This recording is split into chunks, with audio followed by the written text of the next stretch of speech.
ಏನೇ ಬರಲಿ ಏನೇ ಬರಲಿ ಯಾತಕ್ಕಾಗಿ ಹೋರಾಟ ಯಾತಕ್ಕಾಗಿ ಹೋರಾಟ ಎಲ್ಲಿ ಕರ್ನಾಟಕ ರಾಜ್ಯ ಸರ್ಕಾರಿ ನೌಕರರಿಗೆ ನೀಡುತ್ತಕ್ಕಂಥ ಕೆಲವು ಸೌಲಭ್ಯಗಳನ್ನು ಸ್ಥಳೀಯ ಸಂಸ್ಥೆ ನೌಕರರಿಗೆ ಅದರಿಂದ ನಾವು ವಂಚಿತರಾಗಿದ್ದೇವೆ. ನಾವು ಕೂಡ ಸರ್ಕಾರಿ ನೌಕರರಾಗಿ ಕೆಲಸ ನಿರ್ವಹಿಸ್ತಿದ್ದೇವೆ. ಹಾಗಾಗಿ ರಾಜ್ಯ ಸರ್ಕಾರಿ ನೌಕರರಿಗೆ ನೀಡತಕ್ಕಂಥ ಸೌಲಭ್ಯಗಳನ್ನು ನಮಗೂ ವಿಸ್ತರಿಸಿ ಆದೇಶಿಸಬೇಕು ಅಂತ ಮಾನ್ಯ ಸರ್ಕಾರಕ್ಕೆ ನಮ್ಮ ರಾಜ್ಯ ಮಹಾನಗರ ಪಾಲಿಕೆ ನೌಕರ ಸಂಘಗಳ ಪರಿಷತ್ತಿನ ಮಾನ್ಯ ಅಧ್ಯಕ್ಷರು ಹಲವಾರು ಬಾರಿ ಮನವಿಗಳನ್ನು ಸಲ್ಲಿಸಿದಾಗಿಯೂ ಕೂಡ ಮಾನ್ಯ ಸರ್ಕಾರವು ನಮ್ಮ ಬೇಡಿಕೆಗಳನ್ನು ಇದುವರೆಗೆ ಈಡೇರಿಸಿ ಇಲ್ಲದ ಕಾರಣವಾಗಿ ಇವತ್ತು ನಾವು ಬೆಂಗಳೂರಿನ ಫ್ರೀಡಂ ಪಾರ್ಕ್ನಲ್ಲಿ ರಾಜ್ಯ ಮಟ್ಟದ ಎಲ್ಲ ನಗರ ಸ್ಥಳೀಯ ಸಂಸ್ಥೆಗಳ ಅಧಿಕಾರಿ ಹಾಗೂ ಸಿಬ್ಬಂದಿ ವರ್ಗದವರು ಬೃಹತ್ ಪ್ರತಿಭಟನೆಯನ್ನು ಹಮ್ಮಿಕೊಂಡಿದ್ದಾರೆ. ಆ ಭಾಗವಾಗಿ ರಾಜ್ಯದ ಎಲ್ಲ ನಗರ ಸ್ಥಳೀಯ ಸಂಸ್ಥೆಗಳ ಕಚೇರಿಗಳ ಮುಂದೆಯೂ ಕೂಡ ನಾವು ಬೃಹತ್ ಪ್ರತಿಭಟನೆಯನ್ನು ಹಮ್ಮಿಕೊಂಡಿರ್ತೇವೆ. ಮಾನ್ಯ ರಾಜ್ಯಾಧ್ಯಕ್ಷರ ಒಂದು ಸೂಚನೆ ಮೇರೆಗೆ ನಮ್ಮ ಪ್ರಮುಖ ಬೇಡಿಕೆಗಳು ಅಂದರೆ 7ನೇ ವೇತನ ಆಯೋಗ ಈಗಾಗಲೇ ಎಲ್ಲರಿಗೂ ಜಾರಿಯಾಗಿದೆ. ಆದರೆ ಸರ್ಕಾರಿ ನೌಕರರಿಗೆ ಸರ್ಕಾರದಿಂದ ಅನುದಾನವನ್ನು ಬಿಡುಗಡೆ ಮಾಡಲಾಗ್ತಿದೆ. ಸ್ಥಳೀಯ ಸಂಸ್ಥೆ ನೌಕರರಿಗೆ ನಮ್ಮ ಸ್ಥಳೀಯ ಸಂಸ್ಥೆಯ ನಿಧಿಯಿಂದ 7ನೇ ವೇತನವನ್ನು ಪಾವತಿಸಬೇಕು ಅಂತ ಆದೇಶ ಆಗಿದೆ. ಹಾಗಾಗಿ ನಮಗೂ ಕೂಡ ಸರ್ಕಾರಿ ನೌಕರರಂತೆ ಯಥಾವತ್ತಾಗಿ 7ನೇ ವೇತನವನ್ನು ಜಾರಿ ಮಾಡಬೇಕು ಅನ್ನೋದು ನಮ್ಮ ಪ್ರಮುಖ ಬೇಡಿಕೆ. ಹಾಗೂ ವೃಂದ ಮತ್ತು ನೇಮಕಾತಿ ನಿಯಮಾವಳಿಗಳಿಗೆ ಕರಡು ಅಧಿಸೂಚನೆಯನ್ನು ಮಾನ್ಯ ಸರ್ಕಾರವು ಹೊರಡಿಸಬೇಕು ಅನ್ನೋದು ನಮ್ಮ ಮತ್ತೊಂದು ಬೇಡಿಕೆ.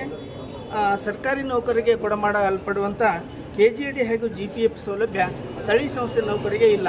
ಆ ಸೌಲಭ್ಯಗಳನ್ನು ಕೂಡ ನಮಗೆ ಯಥಾವತ್ತಾಗಿ ಜಾರಿ ಮಾಡಬೇಕು ಅನ್ನೋದು ನಮ್ಮ ಬೇಡಿಕೆ. ಈಗ ಫ್ರೀಡಂ ಪಾರ್ಕ್ನಲ್ಲಿ ರಾಜ್ಯ ಮಟ್ಟದ ಪ್ರತಿಭಟನೆ ನಡೀತಾ ಇದೆ.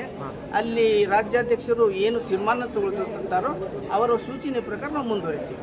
ಓಕೆ. ಸರ್ಕಾರದ ಬಹುತೇಕ ಏನು ಯೋಜನೆಗಳು ಅದಾವ ಸಾರ್ವಜನಿಕರಿಗೆ ತಲುಪಿಸುವಂಥವು, ವಿಶೇಷವಾಗಿ ನಮ್ಮ SC/ST ಜನರಿಗೆ ತಲುಪುತ್ತ ಆ ಬಹುತೇಕ ಯೋಜನೆಗಳನ್ನು ಪರಿಣಾಮಕಾರಿಯಾಗಿ ಅನುಷ್ಠಾನ ಮಾಡ್ತಾ ಇರೋದು ಸ್ಥಳೀಯ ಸಂಸ್ಥೆ ಜನಗಣತಿ ಆಗ್ಬೋದು, ಬೇರೆ ಪ್ರತಿಯೊಂದು ಕಾರ್ಯದಲ್ಲಿಯೂ ನಾವು ಸ್ಥಳೀಯ ಸಂಸ್ಥೆ ನೌಕರರು ನಾವು ಕೆಲಸವನ್ನು ಮಾಡ್ತಾ ಇದ್ದೇವೆ.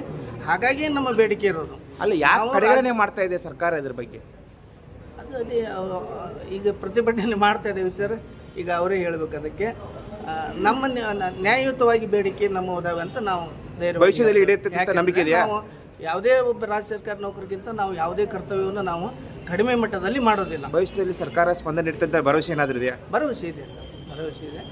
ಮಾತಾಡಿ ಬಗೆಹರಿಸಿದರೆ ನಾವು ಮತ್ತು ಯಥಾವತ್ತಾಗಿ ನಮ್ಮ ಕಾರ್ಯದಲ್ಲಿ ಯಾವುದೇ ರೀತಿ ಸಾರ್ವಜನಿಕ ಸೇವೆಗಳಿಗೆ ನಾವು ತೊಂದರೆ ಆಗದಂತೆ ನಾವು ನಮ್ಮ ಕರ್ತವ್ಯವನ್ನು ನಾವು ಮುಂದುವರಿಸ್ತೀವಿ. ಸಂಪರಿಚಯ ಬಿಡಿ.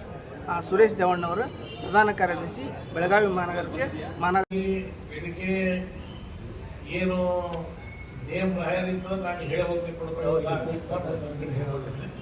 ಆದರೆ ಇವ್ಯಾವು ಮತ್ತು ಎಲ್ಲ ಯೋಗ್ಯದ ಸರ್ಕಾರಕ್ಕೆ ಏನು ಮಾಡೋದು ನೋಡ್ಬಾರ್ದು. ಅದಕ್ಕೆ ನಾವು ಆಗ್ರಹ ಮಾಡ್ತೀವಿ ನಿಮ್ಮ ಪರವಾಗಿ. ಬರೀ ಆಗ್ರಹ ಅಷ್ಟೇ ಅಲ್ಲ, ನಾಳೆ ನೋಡೋಣ ಅಷ್ಟೊಂದು ವಿಸಿಟ್ ಮಾಡುವಂಥ ನಾವು ನಮ್ಮ ಪಕ್ಷದ ನಾಯಕರಿಗೆ ಹೇಳ್ತೀವಿ. ಆಮೇಲೆ ಅವರು ಸರ್ಕಾರ ಜೊತೆಗೆ ಒತ್ತಡ ಹಾಕುವಂಥದ್ದು ಅಂತಂದ್ರೆ ನೀವೇ ಬೇಗ ಅಂತಂದ್ರೆ ಅಟ್ಲೀಸ್ಟ್ ಇಮಿಡಿಯೇಟ್ ಆಗಿ ನಾನು ಸರ್ಕಾರಕ್ಕೆ ಒತ್ತಾಯ ಪಡೋದನ್ನ ಈ ಏನು ಫ್ರೀಡಂ ಪಾರ್ಕ್ಗೆ ಕುಂತಂತ ನಿಮ್ಮ ನಾಯಕ ರಾಜ್ಯ ಮಟ್ಟದ ಅಧ್ಯಕ್ಷರು ಅವ್ರನ್ನ ಕರೆದು ಮಾತುಕತೆ ಪ್ರಾರಂಭ ಮಾಡಬೇಕು. ಹಂಗೆ ಬಿಡಬಾರ್ದು. ಮಾತುಕತೆ ಮಾಡಿದ್ರೆ ಅಟ್ಲೀಸ್ಟ್ ಯಾವ ಈಗ ಮಾಡ್ತೀವಿ, ಇನ್ನೊಂದು 2 ತಿಂಗಳು ಮಾಡ್ತೀವಿ, 6 ತಿಂಗಳು ಮಾಡ್ತೀವಿ, ಏನಾದರೂ ಒಂದು ಹಾಗೆ ಮಾಡ್ತದೆ. ಮಾತುಕತೆ ಮಾಡಿದ್ರೆ ಹೇಗೆ ಅದಕ್ಕೆ ಮಾತುಕತೆ ಪ್ರಾರಂಭ ಮಾಡಬೇಕು ಅಂತೇಳಿ ಸರ್ಕಾರ ಒತ್ತಾಯ ಮಾಡ್ತಾರೆ ಸರ್. ಮತ್ತೊಂದು ನಮ್ಮೆಲ್ಲರಿಗೆ ಬೆಂಬಲವನ್ನು ವ್ಯಕ್ತಪಡಿಸಿ ನಮ್ಮೆಲ್ಲ ಬೇಡಿಕೆಗಳನ್ನ ಈಡೇರಿಸಕ್ಕೆ ನಾವು ಬೆಂಬಲವಾಗಿ ಈಡೇರಿಸ್ತೀವಿ. ಸರ್ಕಾರದ ಮೇಲೆ ಒತ್ತಡವನ್ನು ತರ್ತೀವಿ ಅಂತ ಹೇಳಿ ನಮಗೆ ಭರವಸೆಯನ್ನು ಕೊಟ್ಟಿರ್ತಕ್ಕಂಥ ಮಾನ್ಯ ಶಾಸಕರು ಬೆಳಗಾವಿ ದಕ್ಷಿಣ ಮತಕ್ಷೇತ್ರ ಇವರಿಗೆ ಎಲ್ಲ ನೌಕರರ ಪರವಾಗಿ ಧನ್ಯವಾದಗಳು.